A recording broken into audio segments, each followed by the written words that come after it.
각자 스트레스 푸는 방법이 다 다양하신데요. 저희가 이럴 게 아니라 고충을 직접 해결해주기 위해서 공감, 소통, 그리고 관계 회복의 전문가 박상미 교수님 모시고 힐링 타임을 한번 제대로 가져보도록 하겠습니다. 교수님 안녕하세요. 안녕하세요. 교수님 간단하게 자기소개 한 번만 부탁드릴게요. 반갑습니다. 네, 저는 관계에도 연습이 필요합니다를 쓴 저자이자 심리상담가 박상미입니다. 강철 부서 특집을 맞이해서 현대모비스에 있는 각종 전 부서의 구성원들을 대표해서 이렇게 각각 다른 부서에서 총 3분 모셔봤는데요. 기존에 궁금하셨던 것들 교수님께 직접 물어보고 답변 듣는 시간 갖도록 하겠습니다. 근데 좀 개인적일 수는 있을 것 같아요. 근데 대표해야 되는데? 좀 자, 들어볼게요. 큰 질문 한번 드려보겠습니다. 그 양산 업무라는 게 보통 자동차가 하나 만들어지기까지 프로세스가 꽤 길거든요. 네. 그래서 중간중간 이게 맨날 똑같은 일, 내지는 이제 뭔가 단기간에 성과가 안 나는 일처럼 느껴질 때가 있어서 좀 지루하다? 네, 할 때가 있거든요. 힘들다, 느낄 때가. 그럴 때 좀 중간중간 멘탈을 어떻게 하면 잘 다잡을 수 있을지 네, 궁금합니다.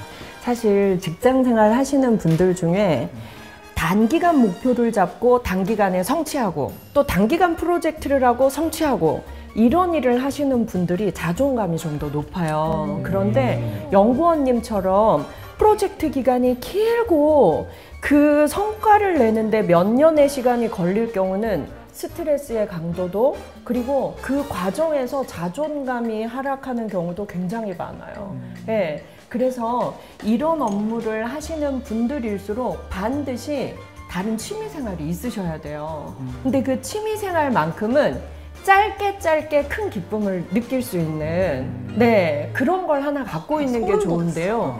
연구원님은 회사 일 외에 퇴근한 후에 나만의 또 행복의 삶이 있잖아요. 그래서 좀 전혀 다른 분야면 좋습니다. 그래서 사실 예를 들어 운동으로 따진다면 마라톤을 한다 이런 건 힘드세요. 왜냐면 일 자체가 마라톤의 성격을 가진 일이기 때문에. 그래서 마라톤 좋아하시지 않나요? 정말 제가 아까 스트레스 해소법으로 주로 걷거나 뛰거나 그냥 걸으신대요. 그냥 정차 없이 그렇게 걸으신대요. 그래서 더 쌓이는 거 아니에요, 스트레스가? 제가 방법을 좀 잘못 배우고 있어요. 인생을 너무 마라톤처럼 사시네요. 일도 마라톤, 인생도 그러니까. 마라톤. 그냥 마라톤인 거야.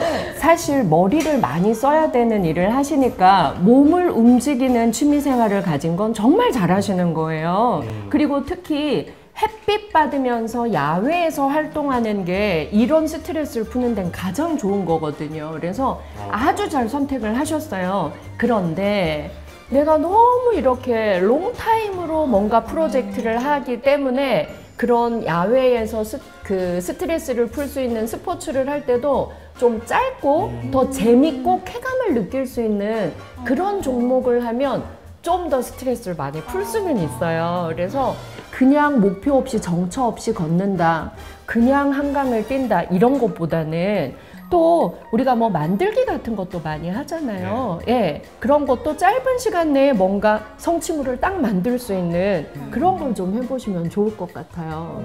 뭐 해보고 싶다 이런 거 혹시 없으세요? 요리하는 걸 또 가끔 이제 하기 시작해가지고 요리도 정말 좋죠. 네, 뭐 아내랑 같이 해먹거나 할 때 재밌게 집에서 뛰면서 요리를 뛰면서 요리를 하는 거야. 네. 집이 커야 되는데 아직 그러지 못해서 악기를 좀 하시는 것도 좋아요. 그래서 내가 좋아하는 곡, 기타 연주 한 곡, 뭐 피아노 연주 한 곡 이런 식으로 짧지만 뭔가 완성물을 내는 그런 걸 해보셔도 좋을 것 같아요. 한번 시도해보겠습니다. 도움이 되나요? 네, 감사합니다. 뭔가 단소 어울리실 것 같아. 단소. 네, 단소 느낌. 네. 단소. 저는 이게 제 성격인 것 같은데 이제 어떤 업무를 하게 되면은 그 업무에 대한 그 심리적인 부담이 있잖아요. 내가 이거를 잘 해내야 되고 내가 계획한 거에 대한 이제 성과를 내야 된다는 이런 부담이 있는데 이게 저는 퇴근 후의 삶과 제 업무가 분리가 안 되더라고요. 계속 갖고 가고 꿈을 꾸거나 이제 잠잘 때도 스트레스를 좀 받는 것 같아서 이런 거를 좀 해결하고 싶다라는 우리가 사실 이제 인생을 120년 그리고 재수 없으면 200살까지 살아야 된대요, 이제. 재수 좋은 거 아니에요? 선생님 잠시만요. 재수 없는 거 온 것 같아요. 재수 없어요. 의학이 우리를 죽게 하지 않는 거죠. 그러면 사실 우리가 정말 길게 일해야 되거든요. 예. 그리고 직장도 우리가 직장 생활을 앞으로 더 길게 가려면 정말 구분을 잘해야 돼요. 퇴근 시간에는 마음도 퇴근을 할 줄 알아야 합니다. 회사 입장에서 볼 때는 우리 직원이 퇴근하고도 계속 회사 일 생각하고 꿈도 회사 일 꿈꾼데 이러면 회사 입장에서 좋을 것 같죠. 그런데 사실 우리가 한 인간을 독립적으로 일자라는 하나의 생명체로 놓고 볼 때 이 사람의 업무 효율성을 높이려면 이 사람이 퇴근과 동시에 자기 행복에 투자할 줄 아는 사람이어야 돼요. 우리가 핸드폰 기종마다 충전기가 같아요, 달라요? 요즘 같아요. 아이폰이랑 이 핸드폰이랑 다르잖아요. 그리고 내 기종에 딱 맞는 충전기를 써야 생명력이 길어요. 그렇죠? 그런데 우리가 핸드폰도 쓰다 보면 15% 배터리 남았을 때부터 느낌표 띄워주고 5% 남으면 어때요? 5, 4, 3, 2, 1 어느 순간 그냥 꺼버려요. 그러니까 우리가 일하는 시간에서 마음까지 퇴근하지 못하면 직장인들의 번아웃이 너무 심각하거든요. 근데 이 번아웃이 한번 오면 회복이 정말 힘듭니다. 그래서 우리가 의식적으로 퇴근하면 손호석의 행복 세계로 출근하는 시간이 되어야 하는 거죠. 일하는 공간. 나는 이 책상, 이 의자에 앉으면 일한다. 나는 이 책상, 이 의자에 앉으면 고민한다. 예. 근데 이 자리 아니고는 일 안 하고 고민 안 한다로 정해야 되는 거죠. 그래서 일을 껴안고 집에 와야 하는 상황이라면 차라리 퇴근 시간을 한 30분 유보해서 다 끝내고 퇴근하는 게 낫죠. 그리고 집에서도 꼭 일을 해야 한다면 집에서 가장 구석진 자리에 조그만 책상을 따로 해놓는 게 좋습니다. 우리 중고등학교 때 책상처럼. 맞아요. 정말 어쩔 수 없을 때 회사 일을 고민하는 자리인 거예요. 그래서 집에서 계속 회사 일이 생각나면 그 구석에 가서 최대한 짧은 시간에 빨리 고민하고 빨리 일하고 끝내는 거죠. 회사의 책상, 집에서 제일 구석의 작은 책상이 아니고는 회사에 대한 고민과 회사 일을 끌고 오지 않아야 해요. 이게 회사가 싫어하냐? 아니에요. 실험 결과상으로도 보면 회사에서 집중해서 일할 수 있으려면 퇴근 이후의 시간을 자기의 행복으로 출근할 줄 아는 사람이 완충해서 그 다음날 기쁘게 회사에 갈 수가 있어요. 근데 꿈도 회사 꿈을 꿨어요. 눈 뜨면 어떨까요? 아, 회사 가기 싫어. 생지옥이나 다른. 네. 그래서 내가 퇴근하는 시간은 인간관계도 퇴근, 일도 퇴근. 인간관계 퇴근. 그렇죠. 인간관계도 퇴근해야 돼요. 그래서 우리가 회사에서 기분 나빴던 일 계속 생각하는 거, 그것도 업무예요.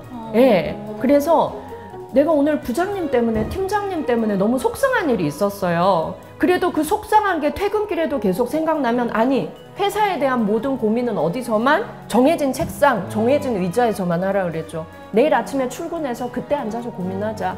유보하는 거죠. 예. 의식적인 건 굉장히 중요해요. 그럼 나한테 제일 좋은 충전기는 뭘까? 우리 직장인들이 OECD 국가 중에 한국의 직장인들이 우울증 가장 심각해요. 자살률도 제일 높습니다. 자살률도 가장 높고, 오늘 또 남자 직원분들만 나오셨는데 퀴즈 낼게요. 여자들이 우울증을 많이 겪을까요? 남자들이 우울증을 많이 겪을까요? 남자입니다. 아니에요. 여자들이 자, 여자들은요 뭘로 풀까요? 남자친구한테 욕하면서. 정답, 수다로 풀어요. 그러니까 우울증은 많이 겪지만 나 진짜 힘들어 죽겠어. 이상한데 공감하자고 내가 다 봤어. 우리 팀장님 왜 그러셔? 이렇게 수다로 우리는 푸는 거예요. 그리고 털어낼 줄 알죠. 그런데 남자들은 뭘로 푸세요 했을 때 1위가 뭐였을까요? 술. 이거죠. 정답이에요. 이거. 네. 그런데 아무리 친한 사이에도 진짜 내가 왜 힘든지, 진짜 내가 왜 속상한지 남자들은 그걸 다 꺼내질 잘 못해요. 마치 그게 바람직하다고 인식이 돼요. 그게 내가 너무 연약한 사람이라고 스스로 생각하는 거죠. 그래서 우리 마음은요, 사람마다 용량이 달라요. 작고 얇은 마음을 가진 사람일수록 어떻게 해야 될까요? 나에게 스트레스가 가득 찼다면 자주 비워야 돼요. 크고 두꺼운 마음을 가진 사람은 어쩌다 한번 부어도 돼요. 스트레스를 못 풀고 그게 만성 보통 스트레스로 간 사람과 스트레스 해소를 잘하는 사람의 차이를 보니까 이거였어요. 내가 뭐 할 때 스트레스 받는지 바로 알고 있는 사람. 그럼 그때 뭐 해서 풀어라고 했을 때 바로 말하는 사람들. 이 사람들은 스트레스 지수가 되게 낮았어요. 근데 이렇게 질문했을 때 뭐 때문에 스트레스 받아요? 물었을 때 아 그냥 뭐 다요. 아, 잘 모르겠어요. 이런 사람들이 풀지도 못한다는 거죠. 예. 약간 잘 쉬어야 된다는 강박이 좀 있는 것 같아요. 그러니까 약간 쉴 때도 뭐 예를 들면 뭐 SNS에 올려서 사람들한테 좋아요가 많이 받으면 난 잘 쉬고 인정. 집에 가만히 있으면 난 잘 쉬지 못한 것 같고 맞아. 약간 그런 느낌이 들 때가 그런 있거든요. 느낌이 근데 그런 마음은 버려. 버려야지. 잘못된 건가요? 이게요. 완벽주의자. 완벽주의자들은요. 그냥 쉬는 건 사실 그냥 아무것도 안 하고 뒹굴뒹굴 할 수도 있잖아요. 근데 그 시간에 너무 스트레스 받는 거예요. 왜냐하면 뭔가 보이는 성취가 없기 때문에. 그러니까 뭐든지 눈에 보이는 성취가 있어야 되고 그걸 이루어내야 된다고 생각하는 완벽주의자들은 자기 자신한테 제일 나쁜 사람이에요. 그래서 그 매뉴얼도 있으면 좋아요. 나는 어떻게 쉴 때 제일 편한가. 근데 쉴 때 SNS에 해요 하는 사람들 보면 스트레스가 더 컸어요. 그럴 것 같아요. 왜냐면 게시물 올리고 라이크가 얼마나 붙는지, 댓글이 얼마나 붙는지. 내가 정말 준비해서 올렸는데 라이크와 댓글이 적으면 더 큰 스트레스를 받으면서 또 삭제하기도 하고 막 이러잖아요. 그래서 사실 정말 쉰다는 건 타인의 시선을 전혀 개의치 않고 오로지 나를 주인공으로 내가 나를 위해 서비스하는 그게 뭔가도 우리가 하나 알면 좋을 것 같아요. 네. 그런 의미에서 아까 스트레스를 해소하는 방법도 짧게 여쭤봤는데 이제 이 두 분 같은 경우는 사실 뭐 걷는다 아니면 운동을 한다 같은 용어가 이제 그 즉각적으로 튀어나오긴 했어요. 근데 제가 감히 판단하자면 스트레스가 가장 높을 것 같긴 해요. 왜냐하면 예, 나는 자랑할 때 스트레스가 풀린다라는 답변이 하나 있었거든요. 뭐 할 때요? 좀 친구들한테 드러낼 때 예, 좀 그렇군요. 맛집을 공유해주고 내가 아는 지식을 공유해줄 때 네. 과연 내면에 스트레스가 좀 쌓여있진 않을까 걱정이 돼서 매니저님. 네, 우리 이제 재영 매니저님의 고민 한번 들어보도록 하겠습니다. 저는 요새 최근에 진짜 몸이 2개였으면 3개였으면 좋겠다 할 정도로 좀 일이 많이 있었어요. 그래가지고 우리 이거 하다 울지 않기. 네. 울지 않기. 약간 눈가 촉촉해졌는데 벌써? 아니. 근데 그러다 보니까 이제 어느 순간 뭔가 업무 전화를 받을 때도 뭔가 심장부터 좀 뛰고 그 다음에 또 그냥 뭔가 일이 들어오면은 화부터 나기 시작하는 거예요. 만성 아니야? 그래서 이게 좀 주변 사람들도 걱정을 해요. 예전보다 너 화가 많이 늘어난 것 같다, 예민해진 것 같다 막 얘기를 하시는데, 근데 그러다가도 이제 나중에 그 얘기 들어보면 진짜 그런가 해서 좀 자책할 때도 있고 뭐 그렇기도 하고, 또 요새는 또 그냥 그렇게 또 심장이 뛰면은 또 아무 생각이 안 드는 거예요. 머리가 백지가 돼가지고 그냥 가만히 있다가 또 다시 캄다운 되면은 또 이제 일하고. 그래서 좀 효율적인 방법이, 그 순간에 딱 그 화를 참는 방법이 뭔가 좀 좋은 게 있을까 좀 여쭤보고 싶어요. 이게요. 제가 잘 봤죠. 네. 뭐가 있을 것 같았어. 이게 정말 우리가 내가 얼마나 힘든지 핸드폰은 100%부터 %로도 보여주지만 우리는 그걸 진짜 내가 잘 몰라요. 그런데 나 지금 위험하구나. 나 이제 좀 쉬고 좀 놀고 충전해야 되구나. 어떨 때 알 수 있냐면 주변 사람들한테 너무 짜증이 나고 작은 건데 너무 화가 나고 기분이 태도가 될 때. 네.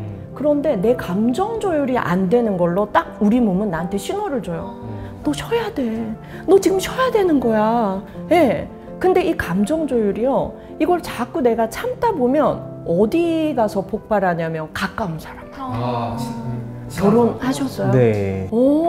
이게요. 가까운 사람한테 폭발하게 돼요.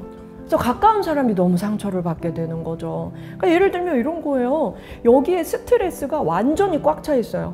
예. 그러니까 2병에 나눠 담아야 될 걸 여기에 다 채워놓은 거예요. 그런데 여기에 딴 걸 더 부으면 어떻게 돼요? 넘쳐요. 한 방울만 떨어뜨려도 넘쳐요. 근데 그게 정말 가까운 사람이 농담 한마디만 해도 너까지 나한테 왜 이래? 이렇게 될 수 있는 거죠. 그래서 주변에 사람을 안 두고 개를 두신다고. 네. 정말 가까운 사람과 멀어지는 그런 계기가 될 수도 있어요. 그리고 내가 정말 회사 일 열심히 하느라고 지금 스트레스가 이렇게 차 있지만 사람들은 잘 몰라요. 그렇기 때문에 회사에서도 정말 참다가 한 번 표현했는데 어머 진짜 알고 보니까 성질 되게 더럽다. 그렇죠. 이런 사람이 되는 거죠. 그래서 우리가 내가 정말 짜증나고 화난다. 그 우리 뇌에 어떤 변화가 일어난 거냐면요. 감정을 조율하는 물질이 있어요. 그 감정 조율 물질이 뭐냐면 세로토닌이에요. 근데 이 세로토닌이 행복 호르몬이라고 많이 들어보셨죠? 네. 자, 행복 호르몬이 뇌에서 분비되지 않으면 감정 조율이 안 돼요. 그럼 감정 조율이 안 된다는 건 내가 지금 어떻다는 거예요? 전혀 행복하지 않고 내가 불행을 느끼고 있다는 거예요. 그래서요, 이 행복 호르몬이 나오는 오늘 되게 연관된 질문인데요. 이 되뇌의 중추를 칭찬 중추라고도 불러요. 아까 누군가에게 칭찬받고 인정받으면 스트레스가 풀린다는 말 나왔었잖아요. 이분은 연관돼 있는 거예요. 그런데 누군가가 나에 대해서 칭찬하고 찬사하고 이런 일이 우리가 어린이 시절 이후에 많아요, 적어요? 직장인들은요, 저희가 심리학에서 연구해 보니까요, 칭찬 한 번 들을 때 비난을 32번 듣고 있더래요. 어떻게 너무 슬픈 일 아니에요? 너무 슬프죠. 근데 이분처럼 칭찬을 특히나 좋아하는 분한테는 그게 훨씬 스트레스죠. 그치. 그런데요, 스트레스 강도, 업무 강도가 강한 회사일수록 비난 64번 들을 때 칭찬 한 번 듣더래요. 그럼 우리 너무 힘들잖아요. 왜 좀 잘생겼어요. 64번까지인 회사는 안 돼야 될 것 같아가지고. 산줄었네요. 저는 처음 왔을 때 이 세 분이요, 회사에서 외모로 뽑힌 줄 알았어요. 연예인 훌륭하시죠. 같아요. 경찬님은요? 그리고 저 경찬님 왜 빼고 얘기하세요? 저 화가 나는데 갑자기. 맞아요. 지금 칭찬 들으니까 기분 좋죠. 그러나 우리는 나이 들수록 직장 생활을 할수록 칭찬 들을 기회는 없어요. 그러므로 세로토닌 분비가 칭찬받아서 나오길 기다리면 우린 힘들어서 못 산다는 거죠. 그럼 이 세로토닌 분비가 잘 되면 행복하면서 가장 얻을 수 있는 혜택이 감정 조율을 금방 빨리 잘한다는 겁니다.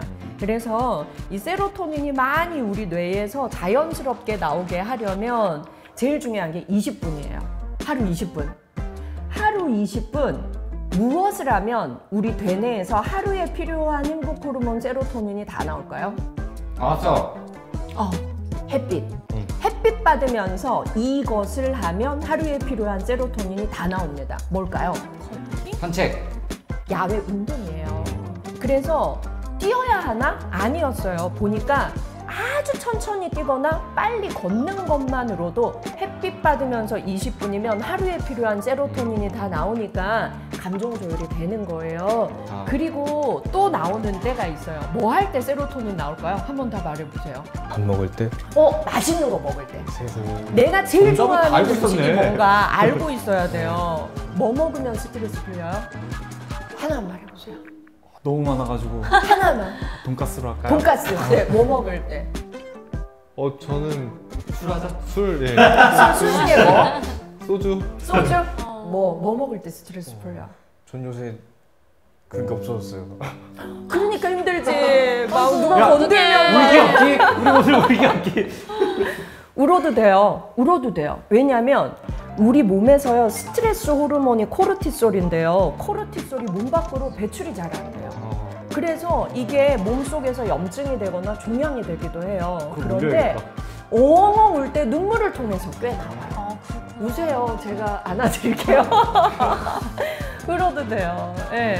하루 20분 오전에 햇빛 보며 운동한다, 맛있게 먹는다, 꿀잠 잔다, 그러면 행복도도 증가되고 감정 조율이 잘 되는 특혜를 볼 수 있어요. 이렇게 각자 이제 고민을 다 여쭤봤잖아요. 근데 사실 이게 되게 남 얘기가 아닌 것 같다고 느꼈어요. 왜냐하면 맞아요. 제가 다 겪었던 그런 고민이고 또 지금도 갖고 있는 그런 고민들이잖아요.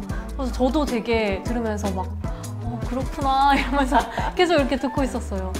근데 모든 직장인이라면 어쩔 수 없는 것 같아요. 좋아하는 일이고 열정으로 시작했지만 그 열정이 곧 나를 다치게 하는 요소로 작용도 했을 텐데 우리 대다수는 그런 부분에서 나를 회복시키는 걸 잘 모르고 잊고 살진 않았나? 라는 생각이 좀 많이 들었던 것 같아요. 그래서 오늘 여기 계신 분들이 이런 시간을 통해서라도 네, 조금은 나를 좀 돌아보는 시간이 되셨으면 좋겠다라는 생각이 좀 들고 뭐 마지막으로 또 궁금하신 거나 이거 하나만 더 알아가고 싶다 이런 거 있으실까요? 이거 오늘 아니면 뭐 없어요? 축하야 진짜. 그럼 교수님 연락처를 알면 네, 이렇게 박상민 교수님 모시고 저희가 이제 인터뷰를 나눠봤는데 어때요? 힐링 타임이 좀 되셨나요? 너무 큰 도움이 돼가지고요. 불쌍해서 얘기하잖아요, 지금. 맞아요. 엉엉 울어서 코르티솔 배출도 눈물로 좀 하십시오. 네. 그러면 눈물이 피부도 좋게 만듭니다. 자연 소독제. 많이 울어야 네. 되겠네요. 네. 내일 필요하실 것 피부를 같습니다. 관찰해 주세요. 네, 이렇게 박상민 교수님 모시고 얘기 나눠봤습니다. 교수님 감사합니다. 감사합니다. 감사합니다. 감사합니다.